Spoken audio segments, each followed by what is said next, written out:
Welcome to the Darkstream, Voxday, voxday.net, and of course, unauthorized.tv.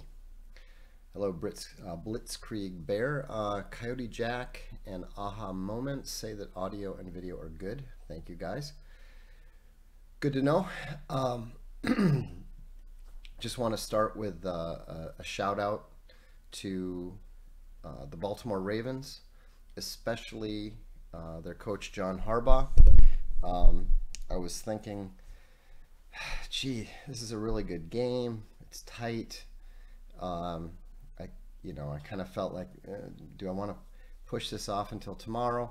And then they came out of halftime and promptly scored 2 touchdowns in the third quarter, thereby allowing me to, in good conscience, abandon the game and show up for Stupid Question Day. So thank you, Ravens defense. Anyhow, without further ado, we've already got a bunch of questions sent in, not a bunch, but a reasonable number of questions from the Social Galactic. Yeah, it's the divisional round, Blitzkrieg Bear, so there's probably not going to be a massive turnout for this tonight. But you know what? It's going to be up and unauthorized. People can watch it tomorrow. Not a problem. What is your favorite saint? I was a little confused by that one because, on the one hand, not being Catholic, I don't tend to even know who the saints are. On the other hand, I have read at least some of the lives of the saints, so I was thinking I should be able to remember some of this. And then I realized I actually do have a favorite saint because one of my favorite philosophers is also a saint, so I would say St. Thomas Aquinas. I have no idea what he's the saint of, but he's definitely my favorite saint, especially if you've read Summa Helvetica. Then you can see that it was heavily influenced by the Summa Theologica, written by St. Thomas Aquinas. Big Chad Mungus asks, what do you do for a living? Well, I do a lot of things. Mostly I oversee operations for Unauthorized, for Castalia. I dabble a bit here and there. I do some consulting, sell a few books here and there. We get by. In the current economy, you don't really want to be doing just one thing. I highly recommend that everybody in this day and age, even if you've got a good solid job that takes up 40, 50 hours a week, it's important to have multiple sources of income so that if one stream is interrupted, you can emphasize the other ones. I realize that's not necessarily possible for everyone, but it's a goal that everyone should have. Will Social Galactic ever get direct messages as a feature? Yes, and I believe it will probably come late fall, early winter this year would be my best guess. I know some of the devs want to do that, and so I expect that they'll find a way to work it into the schedule. So right now, just so you know, the main focus and the primary focus for the devs is the new Castalia library store, because that's obviously where we derive a good part of the funds for the operation, as it were. And it's also the I think area of the various operations that are most easily scaled. There's a tremendous demand for deluxe books. We will soon have the ability to produce a lot more. So that's really the main area of focus. But improving the improving unauthorized is probably the second priority. Unfortunately, like today, we had another setback for the bindery. Um, the rounding and backing machine, which is the one that was dropped, although I don't think the problem was it was dropped. Uh, we got a whole bunch of book blocks in, and uh, you know, we made sure that the end papers fit the specification and all this stuff, and then the thing basically just tried to eat the book. So I've had it with trying to get this machine to work. I think we're just going to have to replace it. Um, so it shouldn't add too much additional time to before we're fully operational, but it's got to be done. It's just um, it's just one constant battle after another. Fortunately, we're up for it. I know people are really impatient to get their Iliads and Odysseys, but you know, unless unless people want us to not round and back the books, um, you know. Uh, Swedish Trash Panda says Castelia Bookmaker Machine Company one. Yeah, we really don't want to do that. Um, have you retired from truck driving? I just keep it in my back pocket. I wouldn't say that I'm retired. You know, uh, I'm certainly available when called upon. Um, I just haven't been called upon very recently. So, uh, what do you think is the best path for a writer today with his first book that 100% does not fit the mainstream narrative? Well, first of all, it doesn't matter whether your book fits the mainstream narrative or not. You're not going to get signed to get published by a mainstream publisher, most of whom are really, really struggling right now. It's been really remarkable to see the difference in the way that publishers react now when we contact them and say, hey, we'd like to see about getting the rights to this book or that book. It used to be difficult to even talk to people. Forget them, uh, and that's even before they have any idea who you are. You know, and now they're like, will someone give us some money for something? Is there anything else you want? You know? Um, so I think that self-publishing is absolutely the way to go. Unfortunately, Amazon has all but killed the ebook market. So, just throwing an ebook up on Kindle Unlimited is not going to do much for you. Um, the most important thing for a writer these days is that you're writing for your own personal reason. If you're writing as a way to make money, you're wasting your time. You should do something else. So since you're not focused on the money, which you shouldn't be, um, then what I would recommend is that you start a Substack and see what kind of core audience you can attract.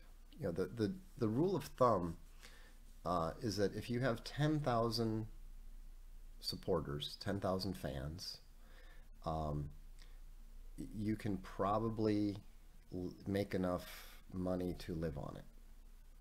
That's just it's an approximation, um, and obviously a free subscriber on Substack is not it's only the first step.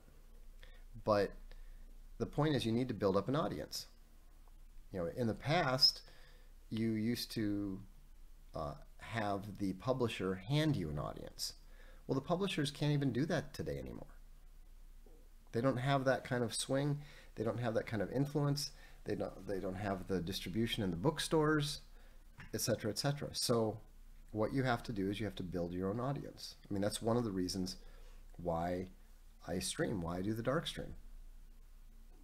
It's the reason that I set up the Sigma Game Substack, is for there to be a central place for people who are interested in that particular topic and in that particular book to um, find it, to know that it exists. The biggest problem that you face as a writer or anything in the creative arts, music or comics or any of this stuff, um, even technology to a certain extent, is people don't know who you are. You know, I mean, it's kind of funny because sometimes people, talk about me as if I'm well known, but I guarantee you that if you went and asked 99% of the people in your life, or if you asked 100 people in your life who I am, one person would know who I am and one other person would vaguely have some idea. And so, um, the world has changed, and relying on the old ways of doing things just do not work. So, best path, figure out how to build your core audience and deliver to them. What is the best strategy for balancing a disciplined routine in life while also making time to branch out and try new things? Well, obviously, schedule your try new things time. First you need to understand whether you're a morning person or a night person. Any strategy that you come up with that isn't based realistically on that is going to fail. Then you have to figure out what your priorities are. Write them down. Don't just, like for me, uh, writing is important, but it's not a top priority, like writing books and stuff. Um, I consider the blog to be a top priority. You'll notice it's very, very seldom that 9 a.m. East Coast time arrives without a post somewhere, or without a post on VP. You know, maybe I don't get 4 posts up. Maybe I don't get the text episode up on ArcTunes. Maybe I don't even work out. Heck, there's days when I forget to eat lunch. But the one thing that I will always do is get a post or 2 up, because that's what maintains the momentum of the community. You know, and that's one thing that I can't stress enough in relation to the previous question is you have to do something every single day. It doesn't matter whether you're a YouTuber or if you're on Substack or if you've got your own blog. You have to put something up every single day. Usually it's better to do more than one. I think Fandom Pulse, they often have like 8 things a day up because as a general thing, you got to do that. And so, figure out what your priorities are, schedule them, and focus on doing hitting the priorities. I don't execute anywhere near as well as I'd like. I would estimate I'm at about 25 to 30% efficient. I could be much, much more efficient. I don't know why I'm not, but it's what it is. Would you be opposed to training a large language model on all of your text material using to write new blogs? Well, I don't think I'd be very interested in using it to write new blogs, mostly because I'm very unimpressed with the performance of AI so far.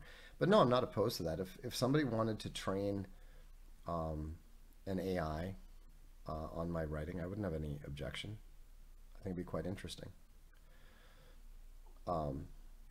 Which blogs do you read regularly? The ones that are linked on my site. I mean, you can tell which news sites I read just by looking at the links that I provide. I read the Daily Mail. I read that's kind of my figure out what the mainstream thinks. I I read Russia Today. I read the Global Times. I read Japan Today. I read. Um, I always check Poll, of course, since Poll is always right. Um, and then Anonymous Conservative, and uh, and then the Chinese diplomatic releases. So that kind of gives me a general idea of where things are, more or less. So, did you play Marathon? Very, very little. Um, and if so, did you enjoy it? I thought it was a really poor imitation of Doom. I did not particularly enjoy it. I did, of course, think that the music was excellent. Um, you may not be aware, but Paul Sebastian, uh, and he did the music for that. My bandmate in Psychosonic. Um, so some of the music was kind of funny. It was funny hearing it because it was mostly, not mostly, but a fair amount of it was stuff that we uh, had toyed around with using and rejected for Psychosonic. So that was interesting. Um,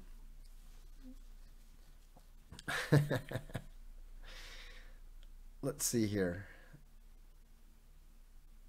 Um, if you had to move to America and become a farmer, what state and what animal, crop, or tree would you pick? I'd go Minnesota, maple, walnut, Highland cows, and chickens. You shouldn't go to Minnesota, and I would not go to Minnesota. Um, the government there is insane.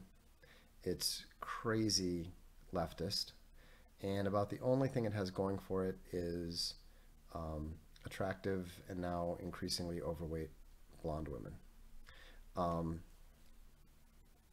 I think that Idaho is probably optimal, um, even still. Although I'm sure they're getting tired of um,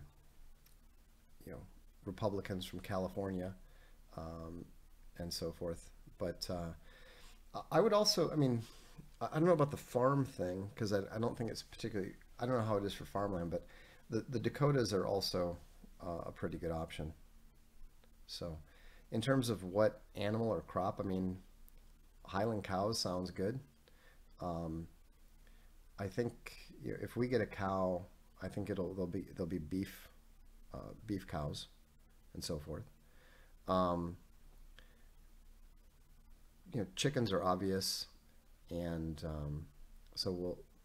As far as trees, you just want trees that you want fruit trees if you can. We've got like I don't know, 14, 15 fruit trees, and we're gonna plant probably double that many this spring. So apples are great. You want stuff that rapidly produces inexpensive calories.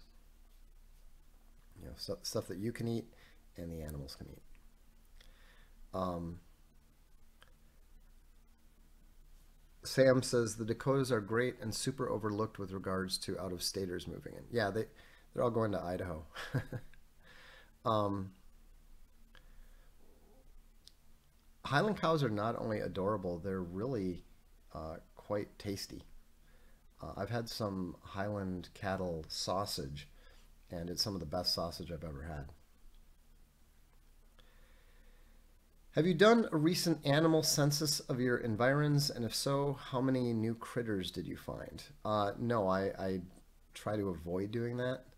Um, I figure the best way to not get into conflict with my wife is to religiously maintain an active disinterest in the number of animals we have. So, um, as far as I know, we've got the three Ridgebacks.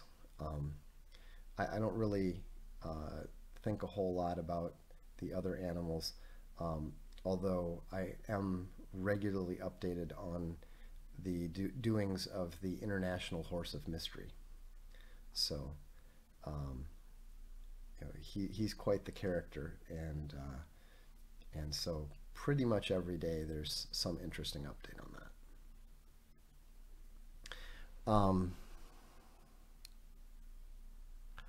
Let's see here.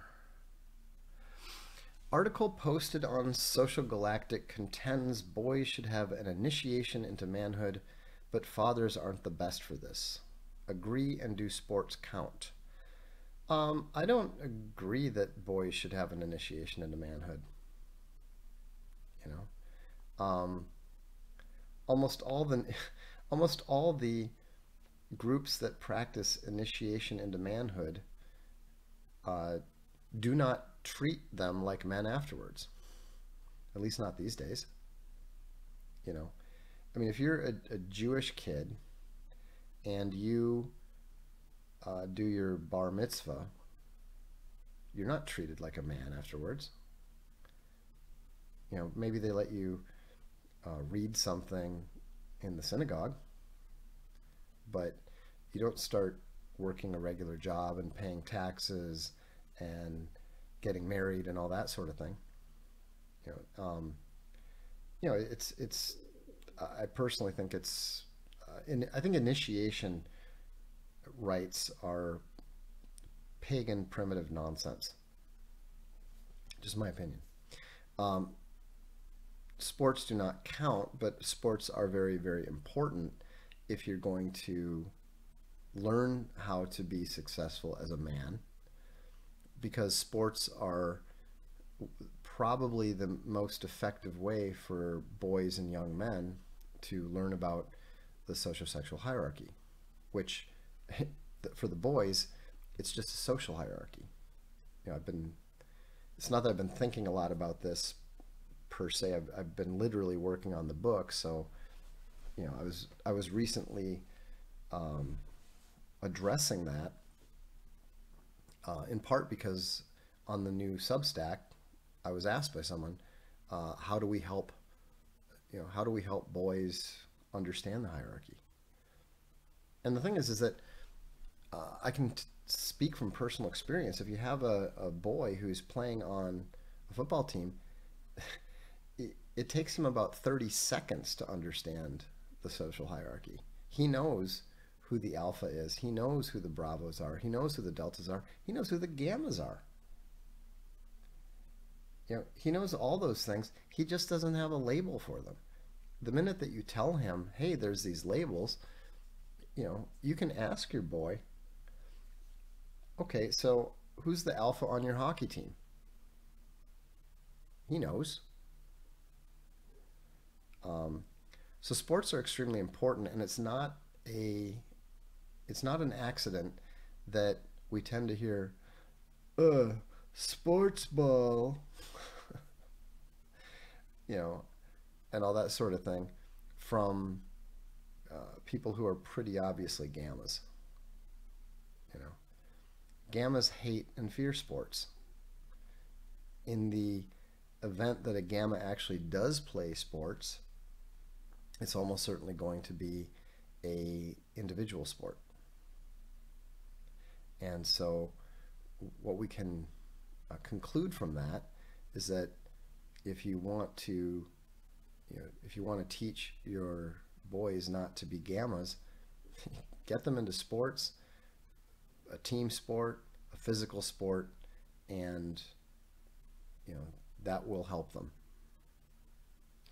If nothing else, they will learn what it takes to earn male respect, which is something that all men crave in some capacity. The funny, I was starting running back in high school football, but not the alpha on the team, but high on the hierarchy did not translate to the basketball team. Of course not, because a different sport, a different team, is a different social order.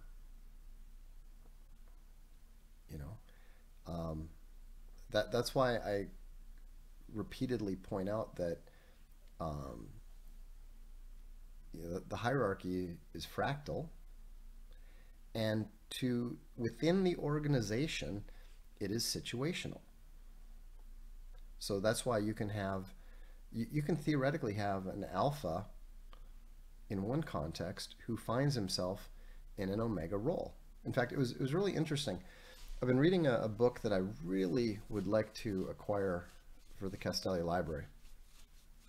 It's a French book, a book written in French by an Italian about uh, a very high-ranking aide who is very close to Vladimir Putin. So it's basically nonfiction in the guise of fiction because I mean everybody knows who the specific person is the fictional character and all this sort of thing. And what was fascinating was uh, the way that they talked about how shocking it is to people who are the unquestioned alphas in their political order. So you've got these people who are the absolute top dogs of their entire country, and then they go to New York for some international UN thing, and suddenly they're complete nobodies. You know, um, and so the situational aspect does matter, but it's always important to remember that the core behavioral pattern is going to remain. I mean, my behavioral pattern is obviously, my core behavioral pattern is obviously very, very sigma. But, you know, I've had to learn how to adapt and learn how to behave as a situational delta on my soccer team. I get along much better with the players and stuff when I take that role. When I succeed in keeping my behavioral pattern under control and behaving in accordance with my situational role. It's not really that complicated. It's people make it more complicated than it is. This kind of stuff. This kind of stuff is instinctive. This kind of stuff is natural. You know, one thing that I thought was interesting. In fact, what I was writing about today was the way in which the media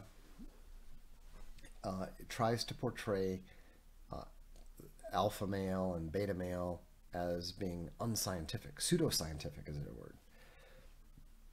It's pseudoscientific. But the funny thing is, it's directly evolved. It's not just directly evolved, it's directly taken from zoological and psychological science beginning in the 1920s. It what they call now the dominance hierarchy used to be pecking order. In fact, it was it was coined in the 1920s, and it was called pecking order after, of course, observing chicken flock behavior. But it was also called peck order and peck order with a dash. And it wasn't until the 50s that that pecking order completely won out. And then alpha male was first utilized, I believe, in the 1960s, and was actually used in reference to humans for the first time in 1992. And so, the idea that the alpha male concept applied to humans is pseudoscientific is total nonsense and is ignorant of scientific history.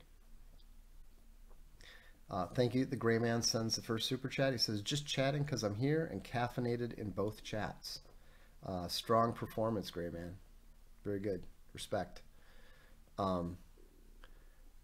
Powers at Bear says, we have 4 roosters now, and they instantly knew who top dog was. Yeah, no question.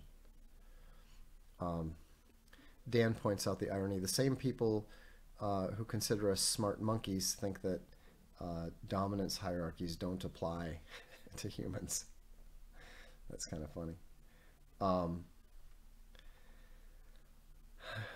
Carnaby says gammas would learn faster if we poke them right in the eyeball like chickens do to each other. Yeah, and if they're weak, peck them to death. Oh wait, that's not good. Yeah, we shouldn't do that. Yeah, we should not base our uh, human dominance hierarchies on poultry behavioral patterns. I think that would be bad.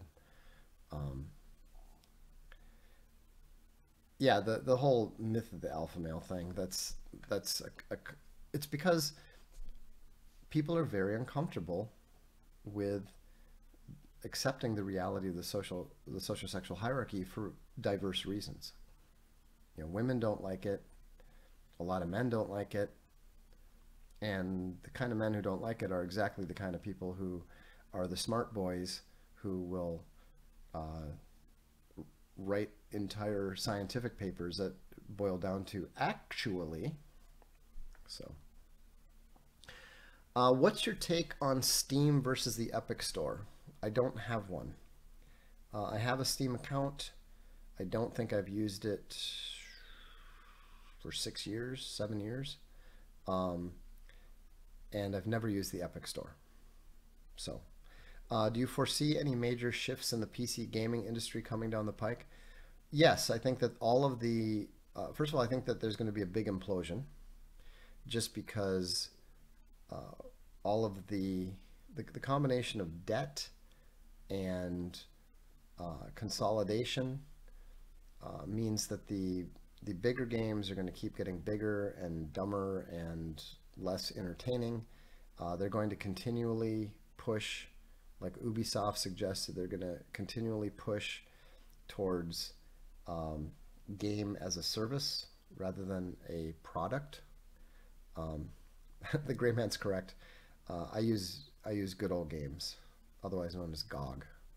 Um, in fact, the new game I most recently played was the reskinning of the original Wizardry, which is clever and is done. I give it a 5 out of 10. I like the idea better than I like the execution. Um, but you know, it's still a fun game because gameplay is gameplay. Um, so yeah, there'll be major shifts coming. I think that we're going to see more and more indies coming up, um, and you know, releasing the games as their own independent platforms. Um, you know, that company that I was hired by briefly, Nordeus, they sold out to Take-Two about 2 years ago. Um, but you know, they essentially had their own platform, and now they didn't execute. They never really managed to produce a second game, despite numerous efforts. But I suggest that part of the reason is that they didn't actually use the designer that they hired. Um, but um, you know, it's a viable approach. You know, in fact, I actually just spoke to a artist today. Maybe you recall Game Brain. I don't know if you've seen that. We still have it up there, but we're going to we're going to get Game Brain reskinned. We're going to come out with some other versions of it besides the stuff on computer games. And actually, you know, one of the things that we'd like to do is we'd like to be able to hire people to write questions for it. You know, we tried that before. You know, we had like 12 volunteers who volunteered to write questions, and I think one of them ever wrote more than like 5 questions. It was kind of funny. No, I think somebody did at least 10.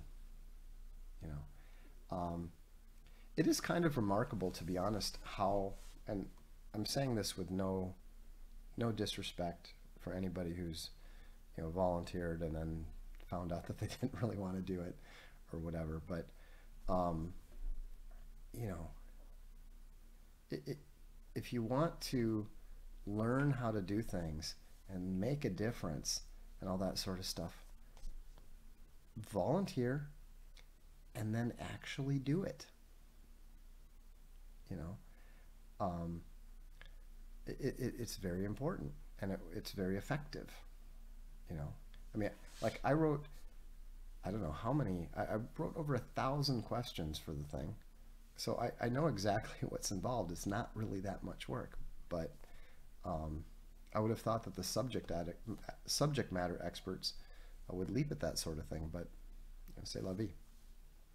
Um, let's see, change the battery. Actually, I think I have a battery here. I'm going to turn the camera off here for a second, and then let's see if we can do this. So hold on.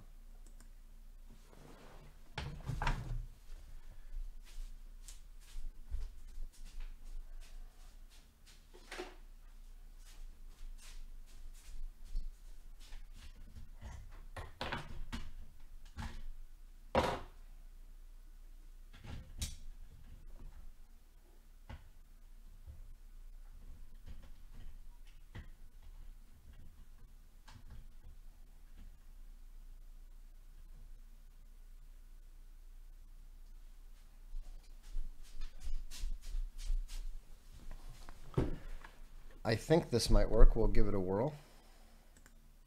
Oh, there we go. Excellent. So we're back.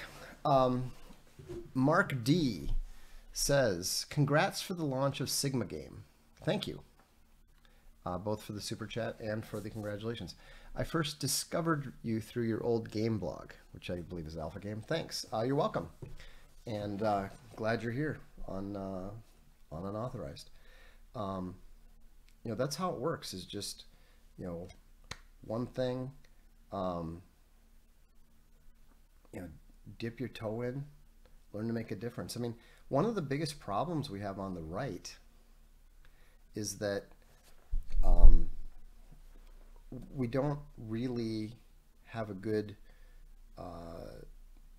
ethic for helping others, volunteering. We're pretty good about financial support for stuff. I mean, obviously this community is phenomenal. I mean, this community is literally legendary in the tech world for it. But it is a little bit strange that it's it's actually easier to raise a couple $100,000 in a few days than it is to find two people to write a few trivia questions in a day, or something equally simple. You know, one of the reasons why the left manages to outperform despite its retardery, there's so many people that will just show up for stupid, unimportant, unpaid stuff. You know, and you can ask. You can ask others. I mean, I do put my money where my mouth is. I attempt to help out, you know, my peers as much as I can. You know, it's that's one of the things that's really nice about having a partner like Owen, guys like Cod, Chuck Dixon, Razorfist, etc. Those are all people who understand the importance of working together. And so if you approach everything as a job, if everything that you do requires that you know, make what you are accustomed to making when you are at your 9 to 5 or something, you're never going to contribute anything in that regard. And I'm not saying that everybody can or everybody should. It's just a bit remarkable to, you know, when you do try to do something in that way and, you know, find out that it just doesn't work very well. Now, obviously, AI could probably help tremendously. In fact, now that we're talking about it, that's actually something I should try. Is I wonder how well AI would write trivia questions for specific things. So we'll see. Um, Carnaby says, all we're missing is a good code of conduct. That's the problem. That's the problem. Obviously, code of conduct. Al Dente, I think he's going back to the AI thing. I can scrape your blog for LLM training. I'm assuming that's different MMA, but we'll probably get timed out. Can you provide an API? No.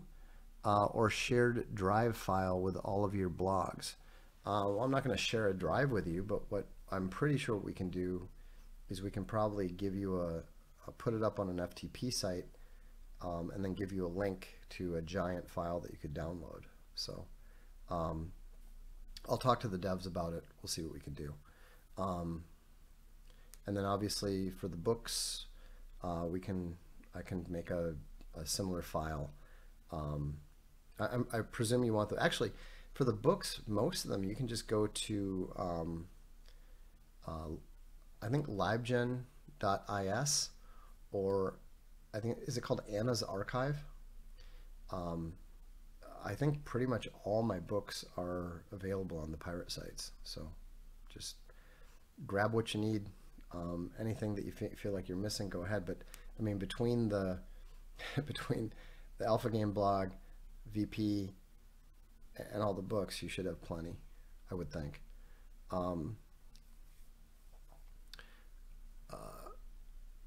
Rachel says volunteers start out impatient and fizzle. Yeah, well, that's what's so sort of confusing.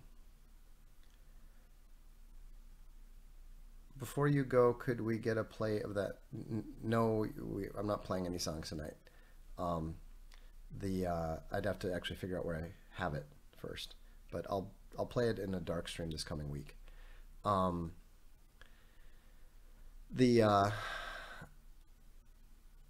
Filter by EPUB. Exactly. Would you consider writing a book countering the arguments and claims of the so-called manosphere? Absolutely not. Or a Voxiversity on the topic. I don't know what you even mean by that. The so-called manosphere is, I mean, are you talking about men going their own way? Are you talking about pickup artists? Are you talking about the Christian game? I mean, I don't know even what that means. So that's why I don't intend to do a Voxiversity. I've already done one on men going their own way. So, I mean, honestly, since I shut down Alpha Game, I haven't really paid much attention, if any, to the so-called manosphere, especially because, at least from my perspective, most of the more interesting contributors are no longer writing. I mean, Roosh is not there. Royce's not there. Those are the two big ones. Athol is gone, or at least his blog's been gone for a long time. I mean, who even is there? I mean, the guys who are running around like, I am a Sigma male, and if you want to know how a Sigma male writes a poem to the true love of his life, let me give you an example. Bing trivia questions about Vox. Okay, let's check this out here. I'll see what we have here. Okay, ad source, web page. Pop this in here, see what we get.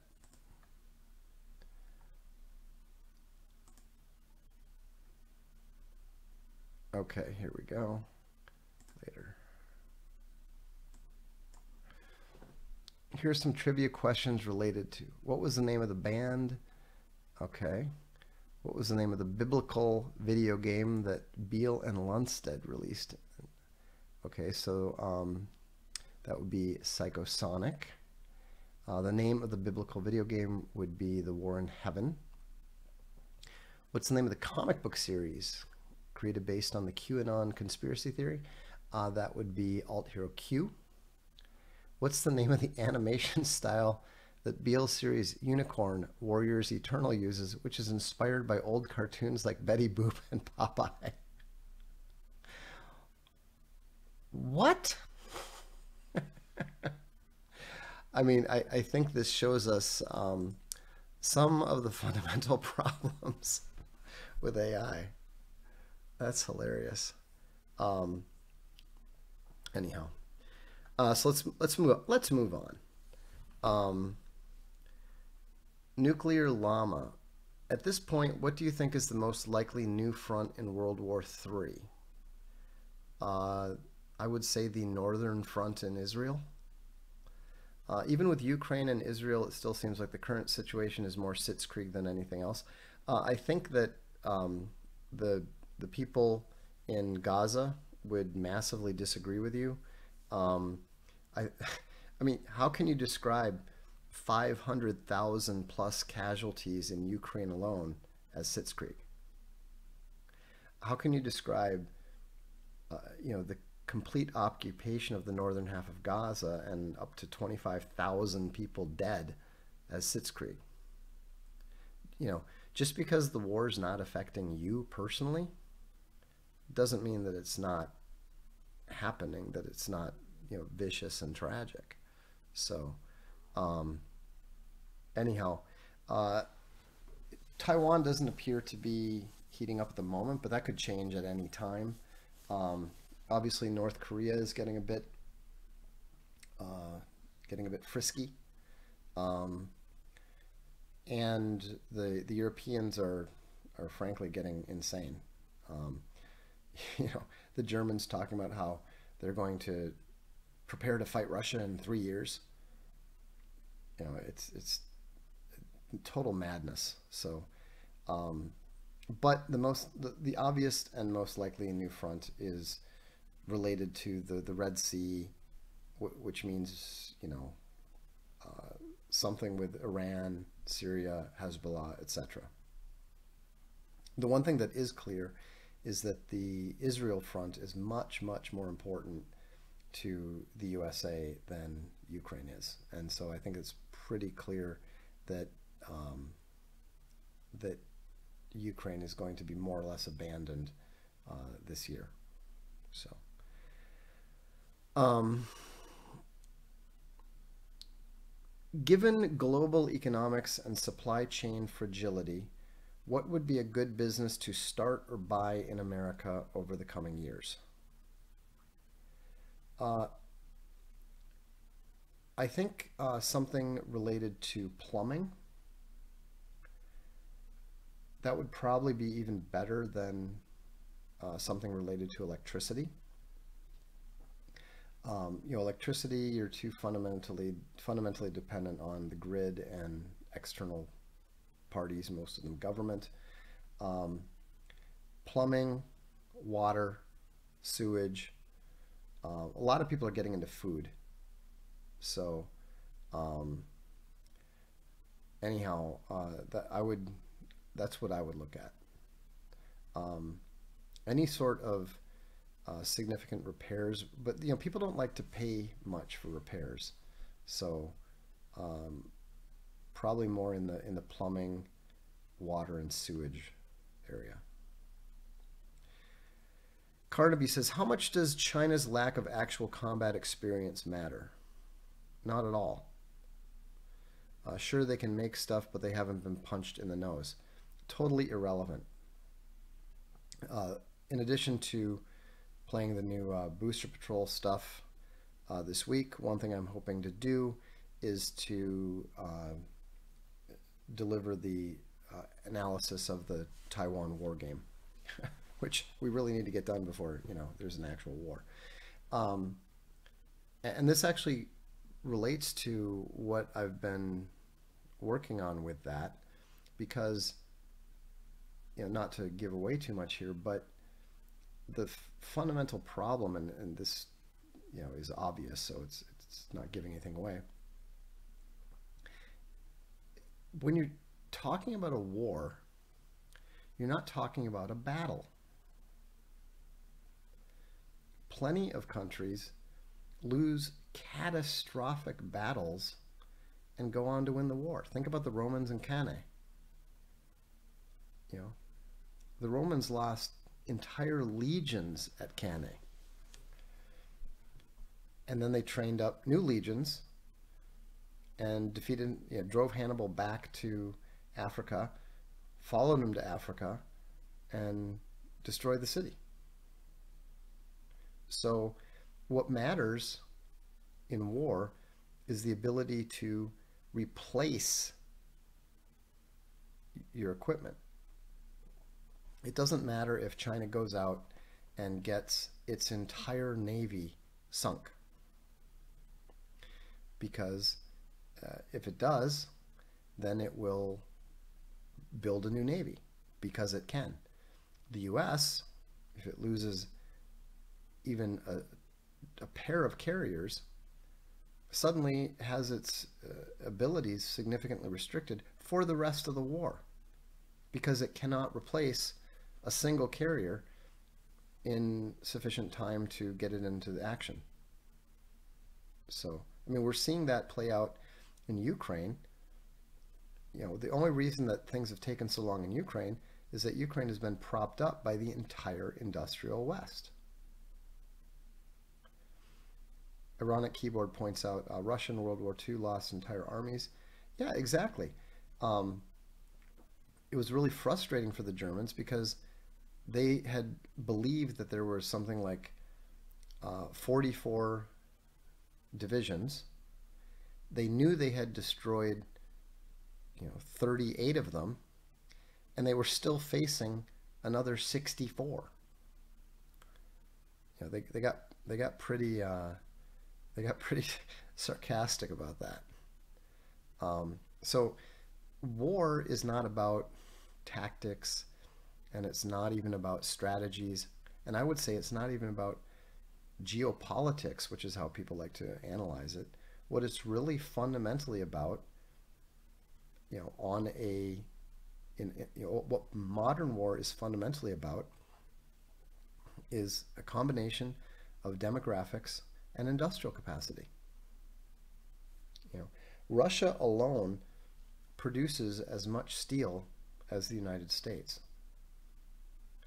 China produces something like 70 times more steel than the US. So, you sink their entire navy. Congratulations. They're going to have even newer, better stuff coming at you 6 months later. So, in peacetime, we have too much red tape to deal with. In a crisis, that goes away. Yeah, no, it doesn't. Not in the United States. The whole system is fundamentally broken.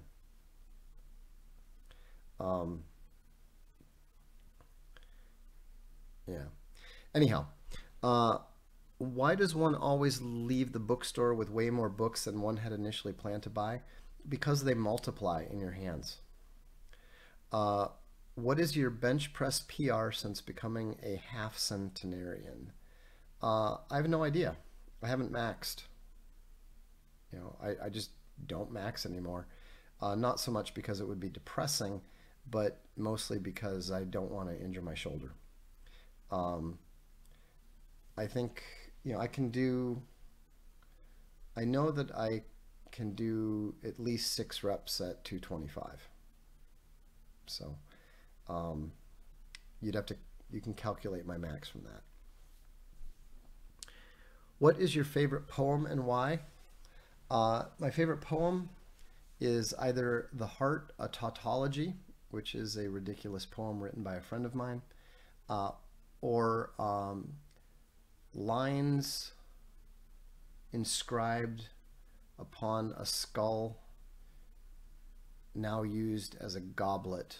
That's not the exact title, but it's something like that by Lord Byron. Um, I quite like that. I quite like that poem. Um, is there a general history of Japan you would recommend? 100%. I recommend the 6 volume A History of Japan, Cambridge University Press. Um, let's just say hold that thought. Um, with boomers dying off, would restoring a 60s muscle car be a good or bad investment? Um, of your time? uh, you know, I would say that if it's an area of interest for you, uh, why not go for it? You know, I don't think you should think about it in investment terms. I think you should think about it in terms of whether it's something that you care about. How do you manage your time and projects? Ad hoc, like always. Considering that it took me like 7 years to write A Sea of Skulls, I'm probably not your best person to ask about time management and project management. Um, any particular philosophies, tools, or advice you'd recommend to make the most effective use of time? Figure out what your maximum priorities are. Make sure you get that done. You know, at least make sure you get it done. Um, you know, it's funny because I tend to think of my 30s as being, from a career business accomplishment sense, uh, basically being a wasted decade. But ironically, it turns out one thing that I was doing, just because I kind of enjoyed it, was, you know, blogging every day. And that turned out to be the most significant and important thing that I did in that time related to my career. So go figure. Are there wars that don't involve attrition? Yeah, 100%. You know, I mean, look at all the countries that um, Germany conquered. I mean, the biggest problem is that uh, the Western strategy always involves, um, well, the enemy is going to be disappointed, and so they're going to overthrow their government. It's the most retarded military strategy in the world, but it can kind of work. That's essentially what Hitler did. Send in some troops, overwhelm the army, get the central government to quit. Boom, boom, boom.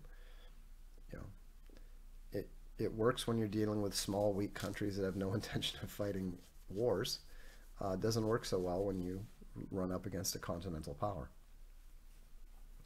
There was once talk of psychosonic remixes and boosters. Is that still possible? Well, John actually has a psychosonic booster done.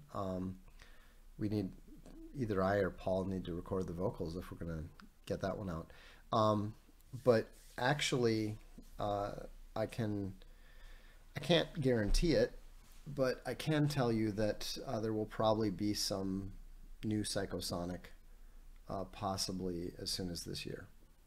So, um,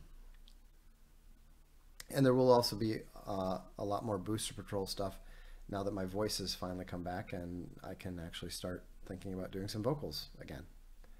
Um, it's just been incredible how, like, whatever these cold viruses are, they just like linger. I mean, this is the first time I can talk.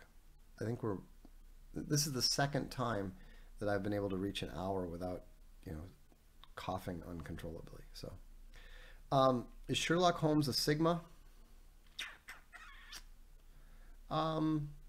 No, uh, he's not.